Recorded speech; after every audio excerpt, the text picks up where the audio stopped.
உனக்கு ரொம்ப முக்கியமா சோறு? ஏலா அவன் தங்கச்சிக்காரிய அவள் நாட்டுனாகாரி, அவள் பேச்சு பெரிய மாமியார், அவள் மாமியார் எல்லாரும் சேர்ந்துக்கிட்டு போட்டு உடனே உடச்சி மூச்சு பேச்சிலால கிடக்குறாள. நான் என்னத்தை சொல்லுவேன்னு தெரியலையே. உங்களெல்லாம் பெற்றெடுக்கு பெக்காமல இருந்துருக்குறான்டா. ஏட்டா ஏன்னா உன் தங்கச்சி அடித்து வளர்த்தோமே கொஞ்சமாக அவளுக்கு அறிவு இருக்குதா? இந்த நகையை உமாவா கறி வாங்கி கொடுத்தாலும் கொடுத்தா. இதனால் இந்த வீட்டில் என்னென்ன பிரச்சனை நடக்குது. அவள் நாட்டுனாக்காரி, அவள் மாமியார், அவள் பெரிய மாமியார் எல்லாம் சேர்ந்து பஞ்சாயத்தில் உட்காந்துருக்குறாங்க உன் தங்கச்சியை நிற்க வச்சுக்கிட்டு. என்னத்தை சொல்கிறதுன்னு தெரியல. நம்ம பக்கம் தப்பு இல்லைன்னா நம்ம வந்து கேட்கலாம் துணிஞ்சு.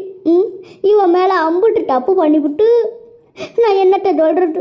உங்களெல்லாம் என் பெற்ற நிலவுக்கு என் வயிறு பட்டி எரியுது.